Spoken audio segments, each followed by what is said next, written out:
The Seattle Seahawks are not just winning, they are shaking up the entire NFC. Sitting at 3-1 with a 3-game streak, this team suddenly looks like it belongs in the playoff talk. What makes it so striking is how quickly the energy has shifted. One season ago, Seattle was stuck in the middle of the pack. Now their games feel like must-watch television. The shock is not just in the record, it is in the way they are controlling games and finishing when the pressure is highest. Something has clearly changed, and it is not by accident. At the center of this rise is a bold decision to turn the page. Mike Macdonald stepped in last season and brought more than a fresh voice. He brought a system that actually fits this division. Seattle was 1 win shy of the postseason in his first year, and that was with a roster still carrying pieces of the old era. Now in year 2, the foundation is stronger, the roles are sharper, and the quarterback position has finally been reset with a player who thrives in the biggest moments. The question is not whether the Seahawks look good, the question is how high this ceiling can climb if the formula holds. But here's where the tension builds. The NFC West is brutal, and no team survives without proving they can go toe-to-toe with Sean McVay and Kyle Shanahan's schemes. Both rivals have one thing in common: they pound the football until opponents break. Pete Carroll's Seahawks never solved that puzzle in his final years, and it cost them. Macdonald knows the division won't forgive those same mistakes. And that takes us right into the real test Seattle must face, the one that decides whether this hot start can actually last. But before we get into that, hit that like and subscribe button for more Seahawks and all the NFL content. Can we get 350 likes on this video? The Seattle Seahawks knew the NFC West would punish any soft spot, and the biggest target was rush defense. Sean McVay and Kyle Shanahan build weeks around patience and body blows. So if you leak yards on the ground, your season gets smaller fast. Seattle flipped that story. With cleaner gaps, better leverage, and a front that refuses to give the edge, they have climbed into real control of early downs, even showing stretches that look like 6th in rushing defense. That is not a headline grab. It is a tone setter that changes how every drive feels. Mike Macdonald imported a standard that travels. The interior, with Leonard Williams and Byron Murphy, squeezes lanes, while Jarran Reed anchors, and the edges hold their line so cutbacks die on contact. When that wall stands up, opponents are forced to chase in the air. You saw it against Arizona when Kyler Murray had 41 attempts and left with 2 interceptions. A reminder that Seattle can tilt games by making you play left-handed. It is not glamour, it is control, and control wins when the margin gets tight. But here is the twist. This surge did not begin with deep shots or a highlight chase.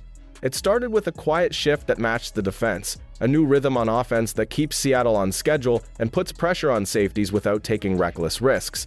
What nobody is talking about is how that change in play calling unlocked the whole plan, and how a fresh approach from Klint Kubiak turned volume into purpose. That is where the story goes next, and it might be the part that lifts the ceiling. The Seattle Seahawks just changed the way they call offense, and it flipped the mood of the season. The plan is simple and sharp: more snaps under center, tighter splits, real motion, and 2 tight ends that stress the middle without telegraphing the throw. Every look tells the defense one story, then hits a different window. It feels calmer, it feels heavier, and it gives the quarterback clean answers before the ball is even snapped. Klint Kubiak built a rhythm that pairs patience with punch.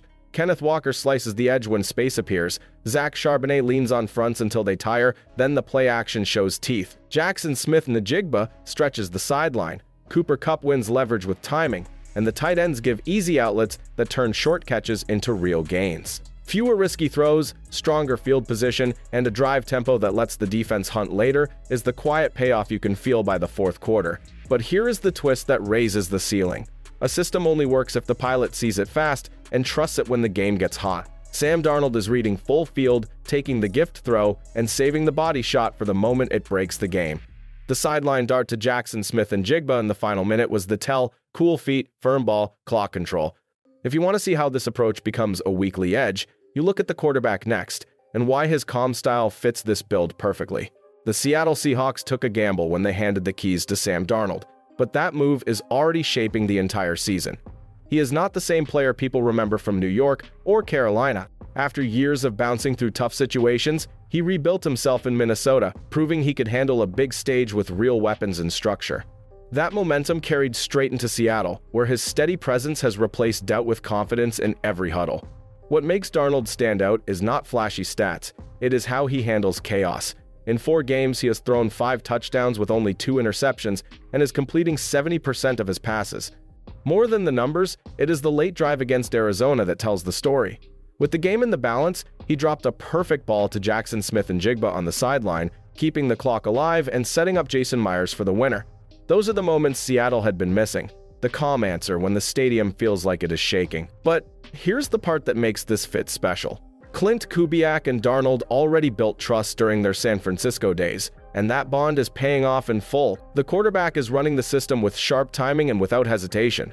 When the lights get brighter, he looks calmer, not tighter. That trust shows in the way he spreads the ball and takes the easy yards before striking deep. The real question now is how far this partnership can carry the offense once the supporting cast around him starts firing at full speed. The Seattle Seahawks have surrounded Sam Darnold with a balanced supporting cast that gives him answers at every level of the field. Jackson Smith-Njigba is stepping into a larger role, and Cooper Kupp still creates space with his route precision, while A.J. Barner has become a red zone weapon and Elijah Arroyo adds yards after catch ability. In the backfield, Kenneth Walker provides explosive runs to stretch defenses, and Zach Charbonnet delivers physical inside carries to control tempo, a combination that keeps drives alive and sets up play action. Together, this mix of weapons, versatility, and rhythm has turned Seattle's offense into a unit that can stress defenses from every angle and sustain momentum deep into games. The Seattle Seahawks are finding their edge in the trenches, where a healthier line and steadier interior have created a solid foundation for both the run game and pass protection. Charles Cross locks down the left side, Abraham Lucas adds muscle on the right, and rookie Gray Zabel has injected fresh push inside, with coaches even considering him at center to strengthen communication and interior surge. That stability opens the playbook and gives Sam Darnold cleaner pockets. But the true swing factor comes from the defensive front, where consistent stops and pocket pressure can flip momentum. If both sides of the line keep this standard, Seattle's formula compounds into a complete style that wears opponents down and changes how close games finish. The Seattle Seahawks have turned their defense into a true game changer, winning early downs by clogging lanes with Leonard Williams, Jaran Reed, Byron Murphy, and DeMarcus Lawrence before unleashing layered pressure from Uchenna Nwosu, Boye Mafe, and Derek Hall. Mike McDonald mixes disguised blitzes with tight coverage led by Devin Witherspoon, Julian Love, and Kobe Bryant, while Reek Woolen works to clean up penalties. This formula forces rush throws, short fields, and shrinking margins. But Seattle's playoff hopes depend on the offense cashing in and the defense holding its aggressive standard deep into the season. Now the question shifts to you. Do you believe Seattle has built a playoff-ready core, or is this still a team learning on the job?